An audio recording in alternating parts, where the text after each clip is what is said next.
Su. Nanti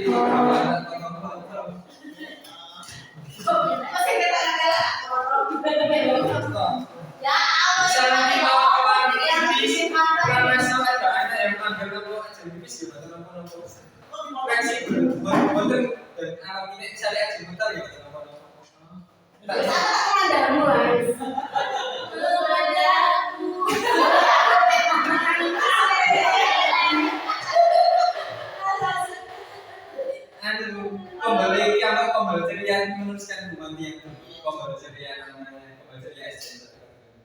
Ceria itu ada apa jadi Pak? Ya itu kira mulai ini kok ya. Assalamualaikum warahmatullahi wabarakatuh. Waalaikumsalam warahmatullahi wabarakatuh.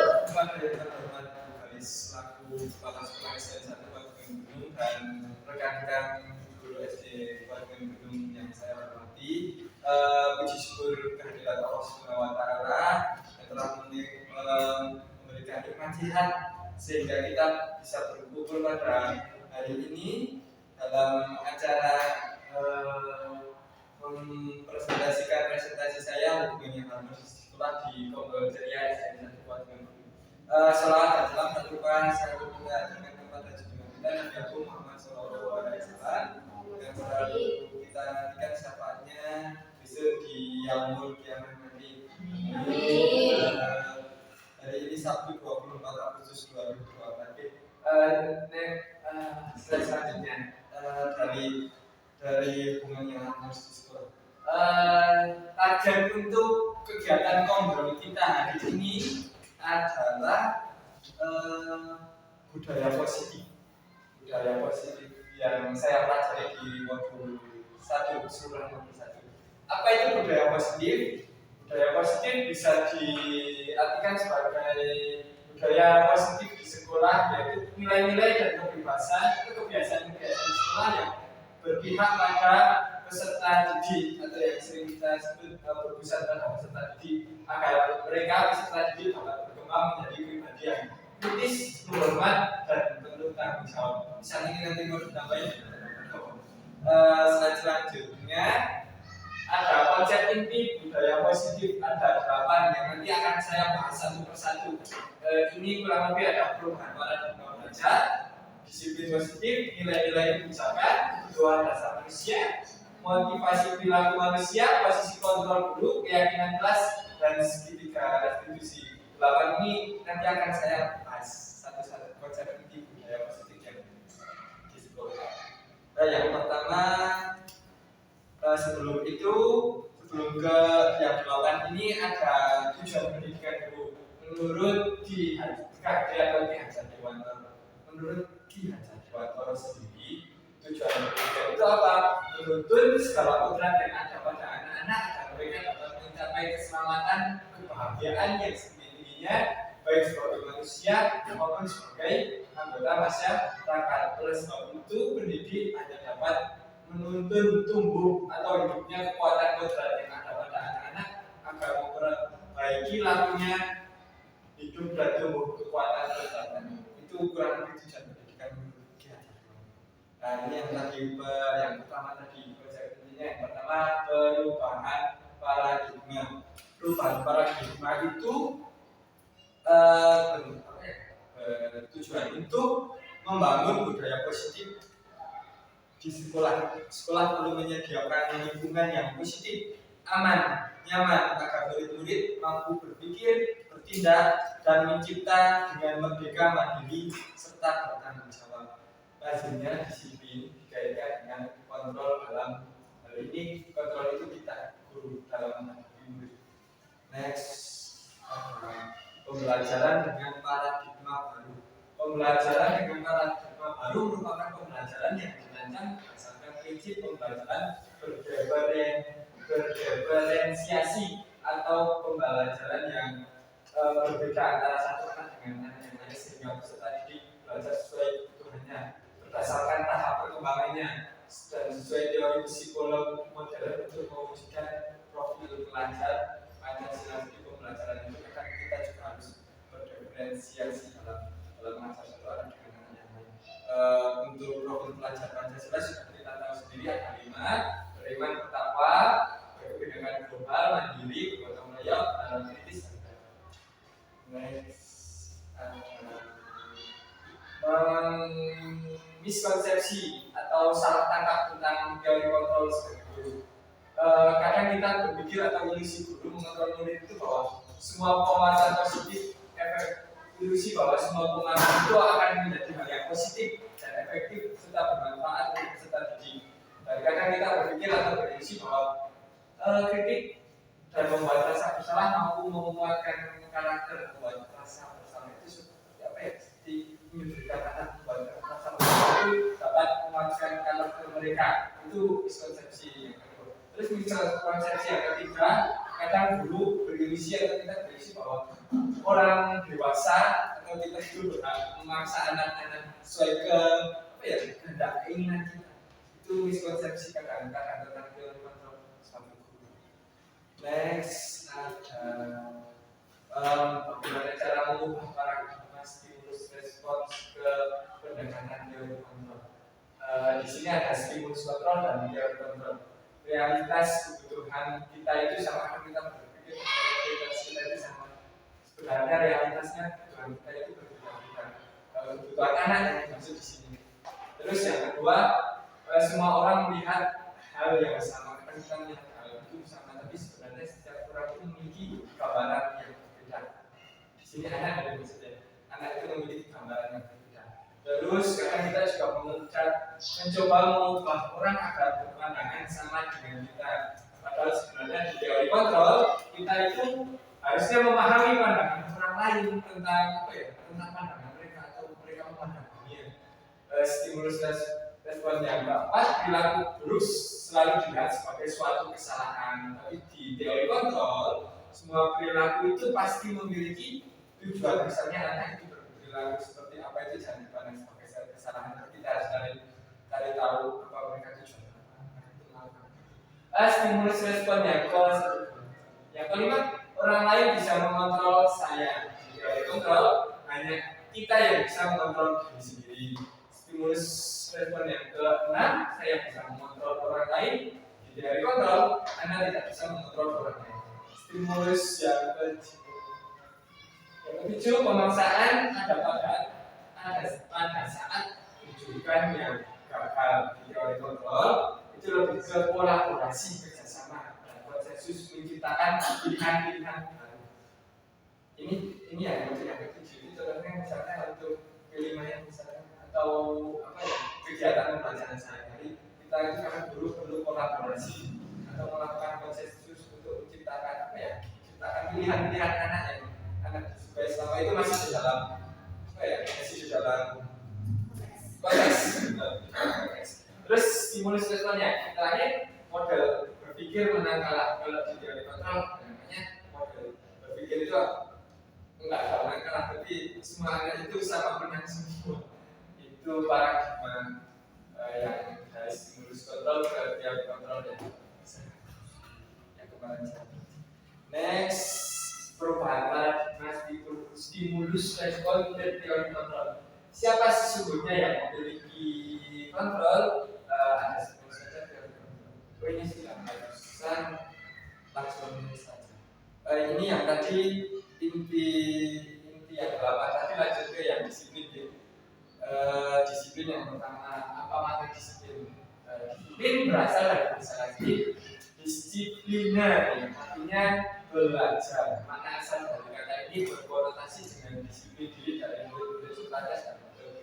Disiplin diri membuat orang menggali potensinya menuju sebuah tujuan apa yang kemudian baik.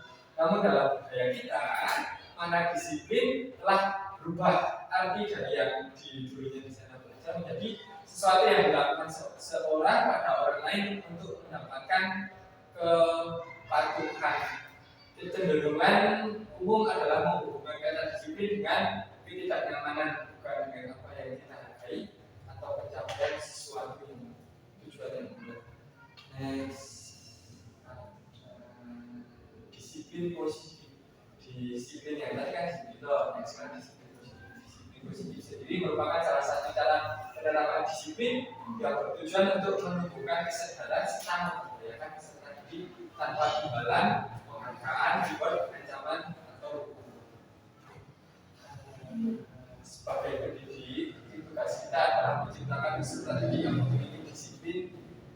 diri sehingga mereka berperilaku yang mengacu kepada nilai-nilai kebajikan yang universal dan memiliki motivasi intrinsik dalam perubahan perilaku ke arah yang lebih baik.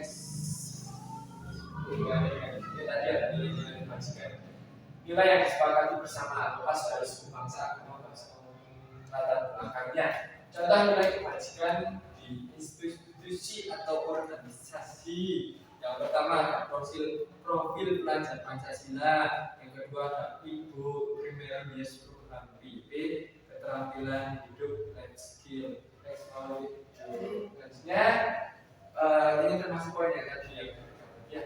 Tujuan dasar manusia. Tujuan dasar manusia adalah segala sesuatu yang kita lakukan untuk mendapatkan apa yang kita inginkan. Seluruh tindakan yang kita lakukan memiliki tujuan tertentu dan semua usaha terbaik yang kita lakukan harus dalam rangka agar tujuan dasar kita terpenuhi dengan baik.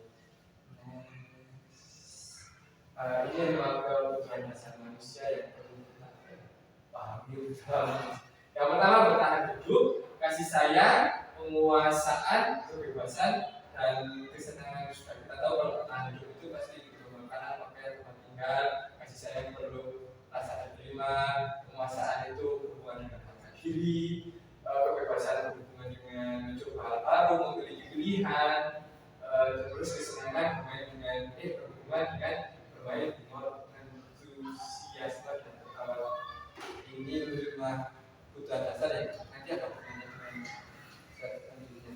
Teori motivasi perilaku manusia. Yang pertama adalah untuk menghindari ketidaknyamanan atau hubungan, dua untuk mendapatkan imbalan dari orang lain, ketiga untuk menghargai diri sendiri. Di dalam kita mengajar akan kita lupakan kadang kita tindakan itu hubungan atau tindakan itu hanya dengan konsekuensi atau tindakan itu berhubungan dengan restitusi. Di sini kita akan itu yang pertama tentang hukuman. Tidak hubungan poin yang pertama tidak berencana atau tiba-tiba. Terus poin yang kedua murid tidak tahu apa-apa yang akan terjadi atau tidak dilibatkan, dan hubungan itu bersifat satu arah. Hubungan juga berupa hubungan bisa psikis atau fisik. Terus yang kedua ada konsekuensi. Poin-poinnya rencana disepakati sesuai peraturan, murid tetap dibuat. Tapi murid tetap dibuat tidak nyaman jika guru selalu memonitor murid. Tapi kalau restitusi itu lebih ke poin pertama, menciptakan kondisi bagi murid untuk memperbaiki kesalahannya, dan poin kedua proses kolaboratif yang mengajarkan murid untuk mencari solusinya sendiri, bekerja sama dengan solusinya sendiri. Di sini ada 5 posisi kontrol guru. Kadang kita juga bisa sebagai penghukum, membuat rasa bersalah, kadang juga kita teman, kadang kita juga sebagai pemantau, dan yang terakhir kita sebagai manajer yang memanage. Contoh penerapan 5 posisi kontrol guru. Misalnya contohnya kasus siswa yang tidak memakai atribut itu sering terjadi saat upacara. Ada yang sering diberi hukuman hormat kepada bendera, atau kadang-kadang juga kita sering memarahi dengan kalau ini sebagai penghukum, ini sebagai pembuat rasa bersalah, mengecewakan saya sebagai guru ini membuat rasa bersalah. Next.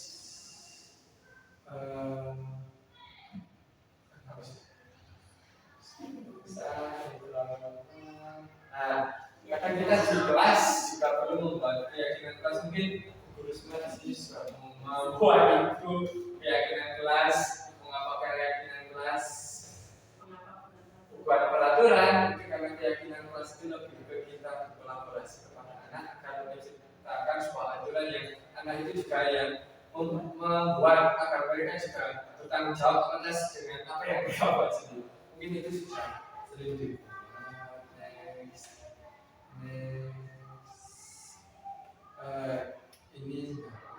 Ini segitiga restitusi. Segitiga restitusi hubungannya dengan tadi guru sebagai penghukum dan lain sebagainya. Ketika restitusi itu di sini yang saya pelajari kemarin adalah suatu proses dialog dengan anak yang dijalankan oleh guru agar menghasilkan murid yang mandiri dan bertanggung jawab. Hal pertama yang kita lakukan saat ketika restitusi saat ada kasus itu yang pertama kita validasi tindakan yang salah, kita memvalidasi dulu tindakan anak itu salah, membuat anak itu merasa bersalah. Terus kemudian yang kedua menanyakan keyakinan keras yang kedua, apakah sudah sesuai dengan keyakinan itu atau belum. Setelah itu kalau dia sudah ternyata saya tidak sesuai dengan keyakinan kelas, baru kita menstabilkan identitas orang itu apa yang saya buat sesuai keyakinan, apakah sesuai dengan tidaknya tadi kasus yang mereka buat. Jadi sebagai institusi itu bukan dengan cara kita menghukum anak atau mengejudge kamu salah, kamu bersalah, kamu dihukum harus lebih baik ke institusi. Validasi tindakan dulu, menanyakan keyakinan yang sudah dibuat, baru menstabilkan. Manfaat institusi melalui restitusi, kita sebagai guru dapat membantu murid menjadi lebih memiliki tujuan disiplin positif setelah memulihkan dirinya setelah berbuat salah. Kita itu membuat anak merasa bersalah terus. Yang kedua, membantu murid untuk jujur pada diri sendiri, yaitu berbuat apa salahnya di mana dan mengevaluasi apa yang bisa dilakukan. Terus yang ketiga, memberi penawaran bukan paksaan. Next, menstabilkan identitas. Tadi yang pertama menanyakan keyakinan ya. Yang pertama tadi validasi tindakan dulu. Contohnya ya, ini cuma contoh. Misalnya kamu pasti punya alasan melakukan hal itu, tanyakan dulu alasannya kenapa. Kamu patut bangga untuk melindungi. Misalnya kalau itu dia buat sama-sama melindungi diri sendiri ya, kalimatnya seperti ini. Atau kamu melakukannya karena mempertahankan sesuatu yang penting. Biasanya anak itu kan berbuat kasus itu ada hal yang dia penting tapi digeser atau apa ya, diganggu oleh orang lain dengan ucapan dan sebagainya, membuat anak itu menjadi daripada sudah tindakan baru yang menanyakan keyakinan saja, misalnya menanyakan keyakinan baru ditanyakan kenapa kok seperti itu, baru keyakinan kelas nilai-nilai apa yang telah disepakati di kelas ditanyakan seperti itu. Yang terakhir baru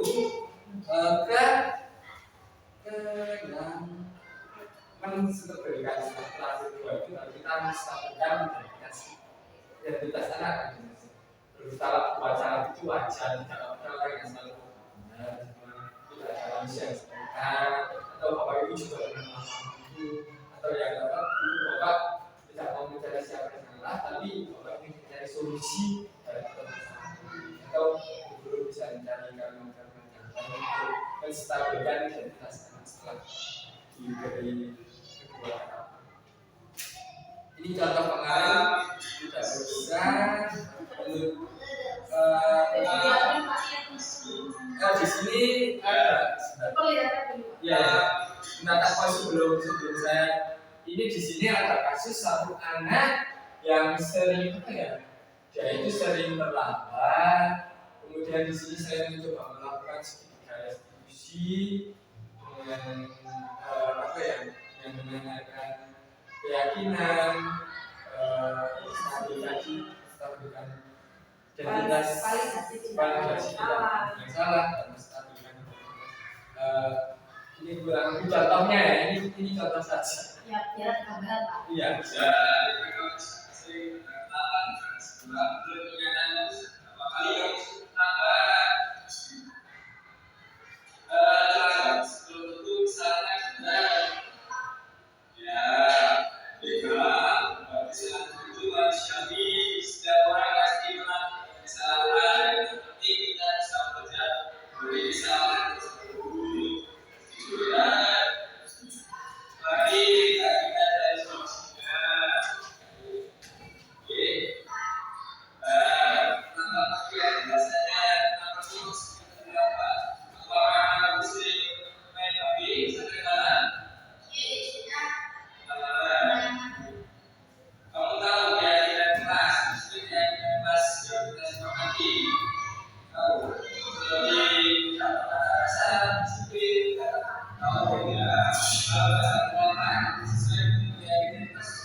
restitusi apa ya yang telah saya lakukan. Selanjutnya dalam penerapan program disiplin positif, hendaknya guru memiliki standar kepribadian profesional dan sosial yang baik, di mana guru mampu merefleksi dirinya dalam posisi kontrol saat ini. Bagaimana perjalanan dirinya sebagai amal atau manage yang menuntut murid-muridnya menjadi insan yang mandiri, merdeka dan bertanggung jawab.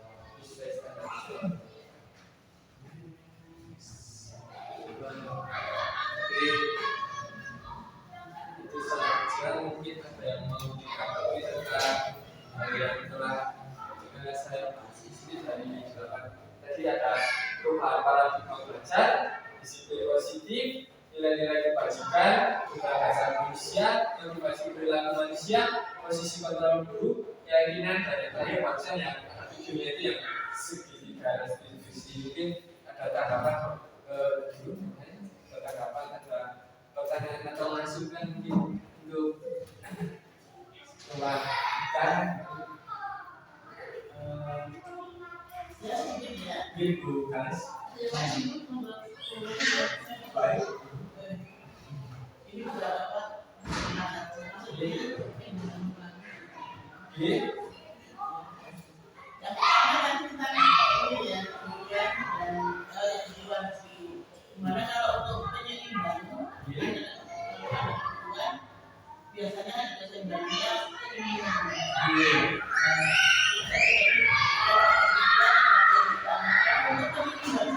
Berarti ini masukannya ada ambil Iya.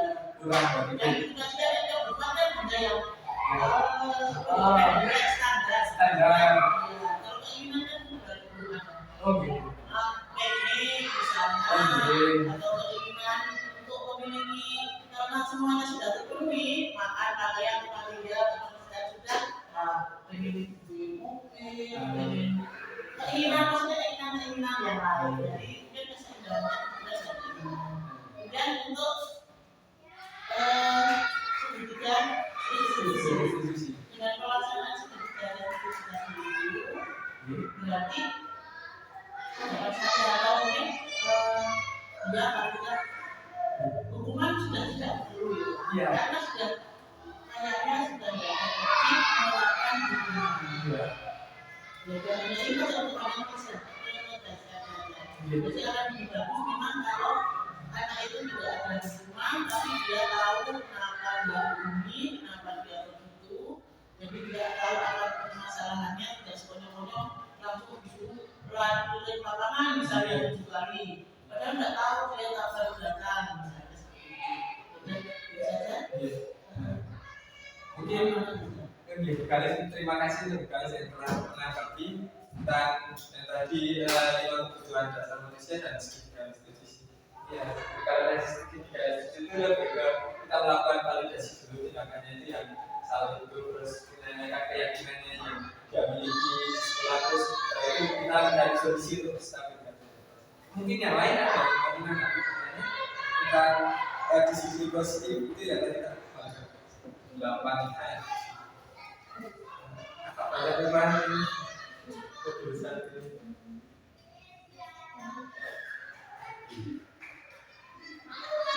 Tidak ada, cukup.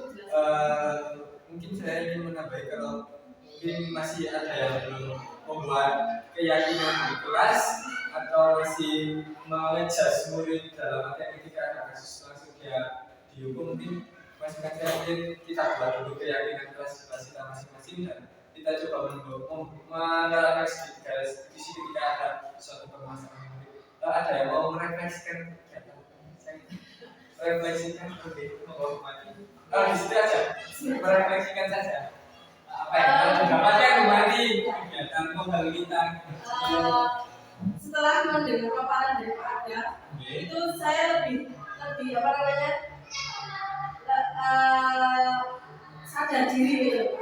Sebagai guru itu saya ternyata sadar diri bahwa kan posisi kontrol guru itu kan ada, maksudnya kita memposisikan diri kita sebagai apa?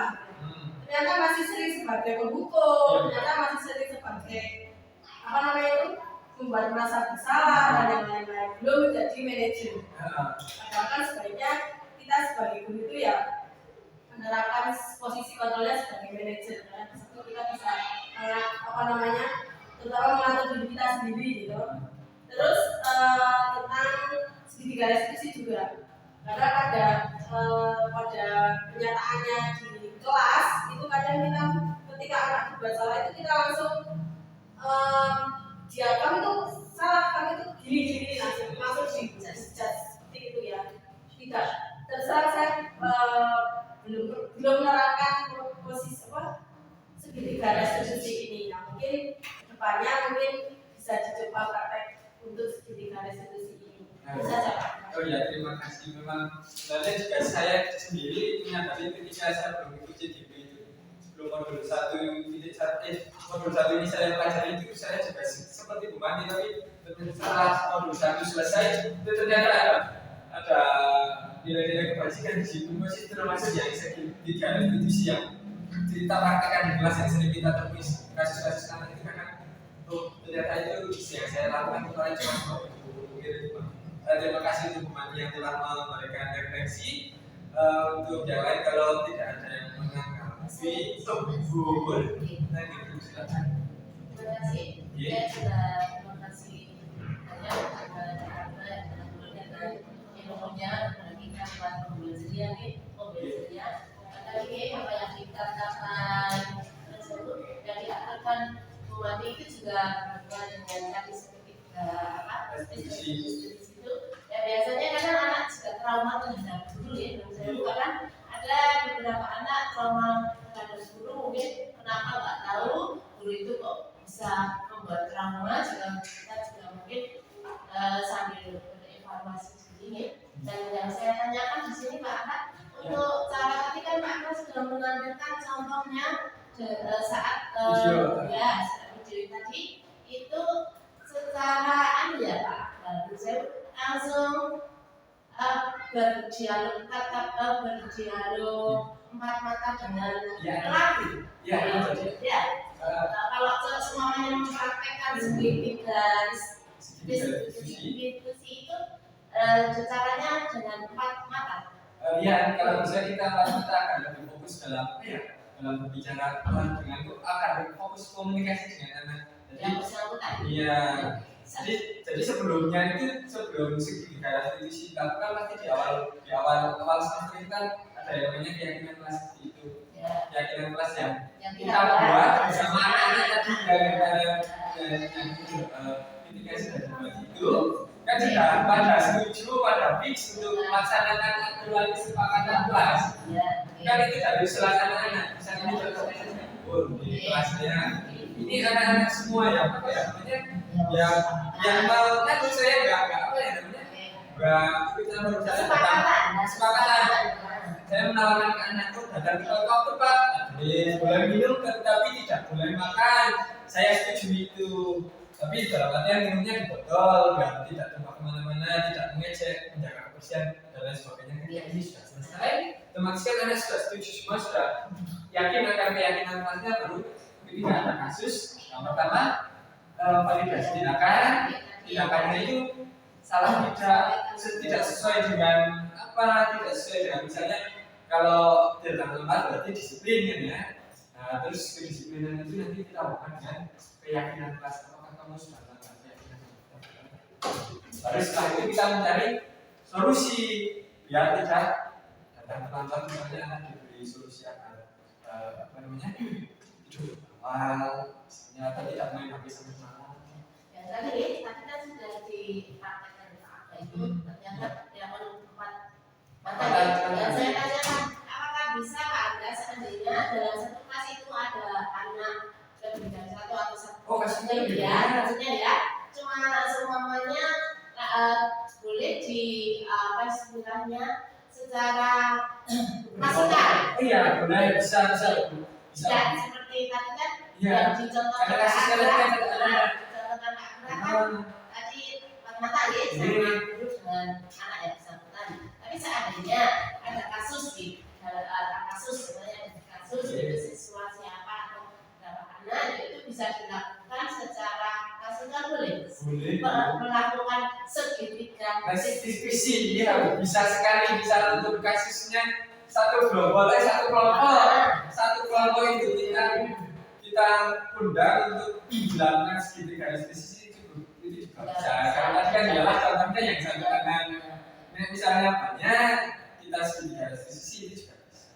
Yang penting proses tahapannya dari validasi tindakan yang salah dulu, terus menanyakan keyakinan anak tentang keyakinan aturan keyakinan kelas, lalu itu kita menstabil, mencari solusi dan menstabilkan identitas berkelompok.